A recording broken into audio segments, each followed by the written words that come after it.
Hello, this is Solent Sports News. I'm Chance Cromick and these are your top stories. El Naz Rakabi has apologised after competing at the Asian Championships without a hijab. On Monday, BBC Persian reported that the climber's passport and phone had been confiscated. The Iranian embassy has refuted the claims, claiming it is all fake news, lies and false information. With the hockey season getting underway last Wednesday, the Solent team are looking ahead at what could be an exciting year. Rhys Barrett went and interviewed the social sec to understand the plans ahead of the new season. Hockey isn't the most popular sport, and with Solent University being more focused on football and basketball, the Solent team are looking to put hockey on the map. After a solid campaign in 2022, finishing mid-table, we spoke to committee member Hector Bunclark, who had high hopes for the upcoming season. We're coming in with high hopes now. We've got more rolling subs coming on, and it's a good batch of strong freshers as well, which gives us a new six-man addition to the team, which enables all of us to take a little bit more of a breather compared to last year.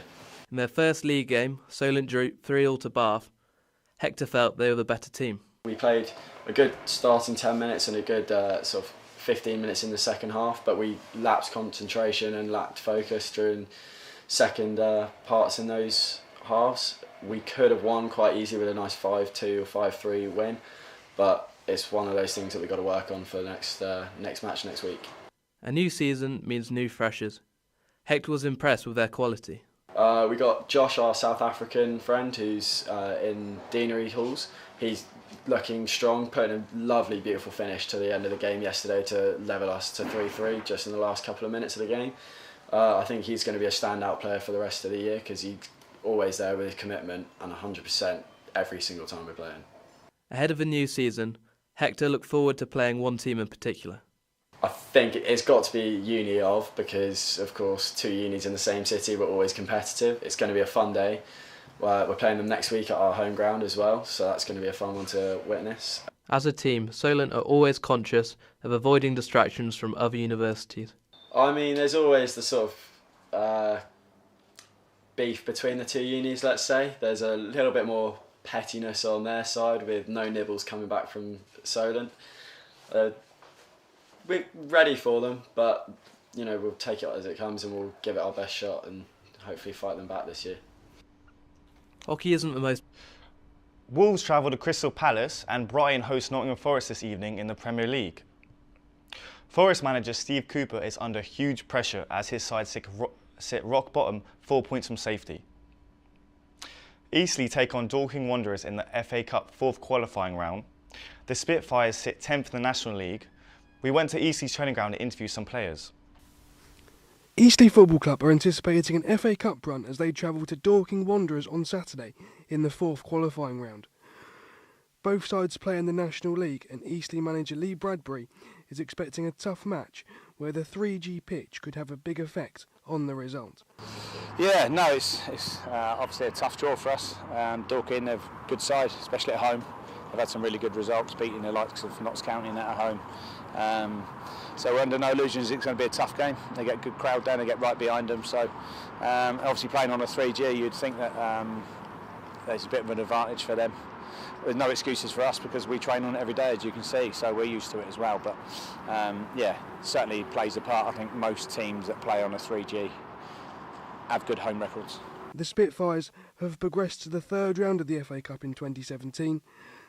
The players and manager are looking to have a similar cup run this season as they look to advance to the 1st round of the oldest cup competition in the world. Yeah, it'll be a tough task. They're good at home, got good home form, and obviously it's an FA Cup game. Do you know what I mean? FA Cup's one of the most historic cups in England, potentially in football in general. So really looking forward to it. It'll be a tough game. We always know it'll be a tough game in any game. But yeah, our aims are to progress quite far in the FA Cup and as much as we can because it'll be our benefit to the club. I'm excited to play in it. It'll be my first senior FA Cup game, so I'm really looking forward to it. Dorking in our league, I think they're doing all right, so doing well. So it'll be a tough challenge for us, but excited for the weekend. It means a lot to me as a kid. I think growing up, watching the FA Cup, you know, match of the day, watching all the magic moments back over the years. in my opinion, the best domestic cup in the world. And that'll be my message to the players, enjoy it, let's have a run, let's enjoy playing against hopefully bigger teams, better players, better managers and coaches from my perspective. Have you ever wondered what it would be like to play American football at university? With the Solent Redhawks season fast approaching, we sent Alex Worth to Test Park to see how the preparations are going.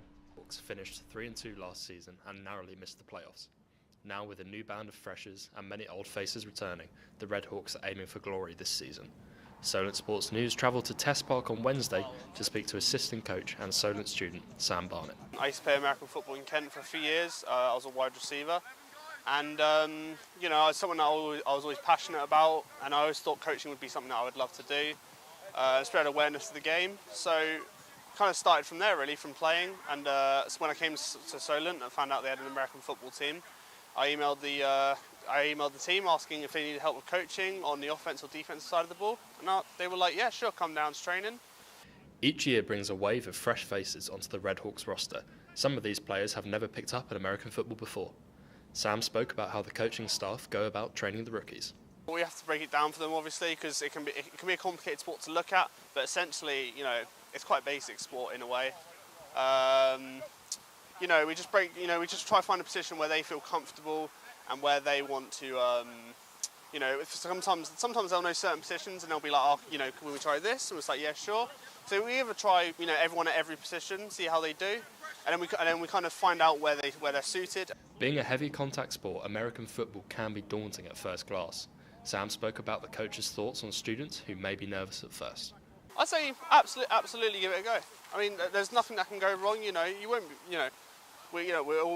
Everyone here has played for years. Everyone's good. Everyone's very nice who plays here. We're all just trying to help. It's a fun sport to play. Even if you don't like it for a week, don't have to come back.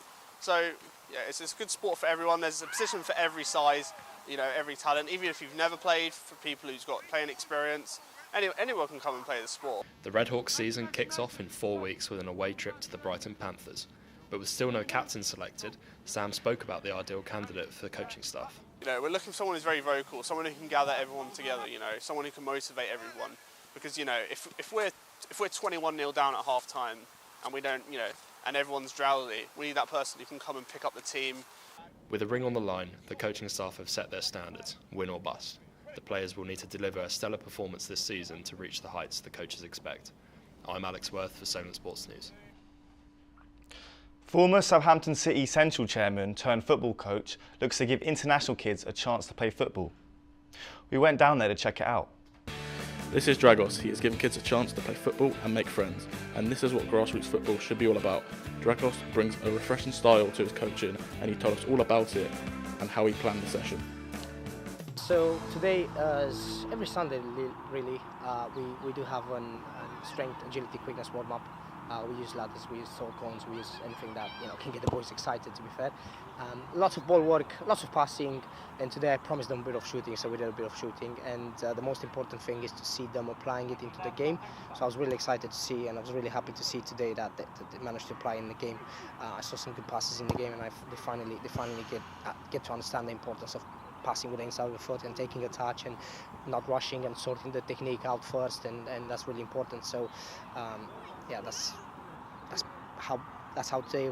what today was about. This is Alex, former player turned coach. He has been working with Dragos on and off the pitch for a while, and he knows him best. How long have you been working with Dragos? So first time I was a player for him, for his team. But then I decided to join his team as a coach. I'm helping him with stuff. It was probably 2 years ago when I first started. What's it like to work with Dragos? He's a brilliant guy. He's a brilliant lad. He's helping me all the time. If I have an issue, he's gonna be there to help me. Jamal Musiala is an example of international players who moved to Southampton to join Southampton City Central. He was just 7 years old and couldn't speak a word of English when he joined. Musiala said, "I'm very grateful for how I was taken in by City Central FC. I made friends through football, the people and coaches, they were so inspiring and encouraging. We couldn't be more grateful to get to know this boy," Dragos said. He obviously sees Musiala as a role model. So I've been working with this group for a couple of months now, so it's been May, something like that, May, so a couple of months. I can see some improvement already, which obviously makes me happy, because that it's a good reflection of the fact that I'm doing my job well. And I'm looking to increase that group, although I'm keeping it small because I want individualized training. I want the attention to be properly focused on the kids rather than have 20 kids and only 1 or 2 coaches. I want a smaller group and to be able to give them the attention they need and to actually focus on the things they need to improve. Thank you to Dragos for allowing us to film and interview. Goodbye. Red Bull chief Helmut Marko has dismissed claims Max Verstappen could lose his World Drivers' Championship due to the budget cap breach. Marko has said any talk that Verstappen could lose his 2021 title due to the breach is complete nonsense. Brentford have opened talks to give Thomas Frank a new and improved contract. The Bees manager has done wonders at the West London club since taking over in 2018. The club will look to tie down the Dane past his current deal, which expires in 2025. Solent University's Christian Cardenas offered an eye-opening insight into the world of volleyball, discussing the positives of playing the sport as well as outlining the troubles faced by the team. A vital part of the Olympics since 1964, volleyball has taken Solent University by storm. Christian Cardenas, who currently plays for Solent volleyball team, gave his opinion on playing volleyball. Yeah, it gets me out of the house, I've been playing volleyball since I was about 15, so it's something I grew up playing with family, backyard parties and everything. Yeah, growing up I just played back row just because I was good at it. Yeah. Do you think your height's an advantage? Yeah, definitely, and that allows me to hit the ball quite nicely. Being the 29th most popular sport in the UK, only 40,000 people participate in volleyball. Christian voices his concerns over the lack of competitiveness at this level. A little bit. I wish we were able to play other unis or anything like that, but right now it's just between us Solent kids. Do you think you could make it more competitive by making a different society where you could play other unis? I think I could. I played competitively for about 4 years in high school and a little bit before then, so I think I could if I put in the effort. Sport is a social affair for most university students, allowing them to open up and meet new people, whilst also being healthy.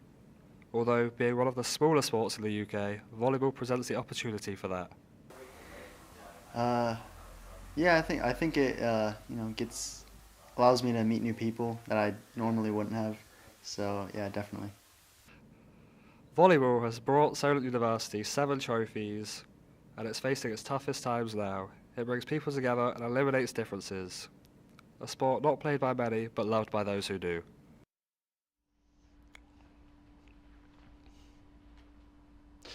Reece Topley is a doubt for England's opener at the T20 World Cup against Pakistan. The 28-year-old rolled his ankle after stepping on the boundary sponge during a fielding drill. 10 years on from Jay Jones' gold medal at London 2012, Taekwondo has grown across the country. Lauren is a student at the Oxfordshire Taekwondo School and shared her own Taekwondo journey with us. Taekwondo has seen a boost in popularity since Jay Jones won Olympic gold in the London 2012 Games. We went to Oxfordshire to meet fellow Taekwondo student Lauren to find out more about why it was becoming popular. I would definitely recommend it to others. I think at the start when I started it, it was a fitness, it was a social thing, but I think you can do a lot of things for social and fitness. You can go to the gym, but I think doing Taekwondo, you gain so much confidence when doing it. Lauren first came across Taekwondo, which originates from South Korea, when she was a small child after her parents took her to a class. Whilst it may not have been her idea to start, it was definitely her decision to carry on, and she hasn't looked back. I first started Taekwondo when I was 6 or 7 years old. I think I first started it as a kind of a fitness, just a fitness club to do and a bit of a social activity. But I realised that I really enjoyed it and I carried on with it. With reports of assaults on the rise recently, it's becoming increasingly important to know how to defend yourself. Lauren was keen to share how much learning Taekwondo can help to stay safe in today's society. I think it's so important because I think it's quite easy to, if someone's coming at you, to freak out and freeze, but you do learn self-defense skills with Taekwondo, and I think if you know them, you're going to be inclined to use them because you know what you're doing and you gain confidence from practicing doing them. With the UK investing more money into Taekwondo as a sport, competitions are becoming more common up and down the nation. Winning a medal is always a good feeling, and Lauren is no different to the rest of us in that regard. It feels so rewarding because you've got all these people there, and all of these people have come to the same event, and it's like you're the one getting the medal. It's just something that you're so proud of yourself for being able to do it. Like, you've just won this medal, and it's something that you have to show. British boxer Ricky Hatton will return to the ring once again this Saturday. He'll face Marco Antonio Barrera in an expedition bout, originally scheduled for last year. Hatton's last professional fight was a loss against Vladislav Shevchenko back in 2012. Thank you for joining us today on Solent Sports News. I've been Chance Cromick. Make sure to keep up to date on Twitter and follow us next time.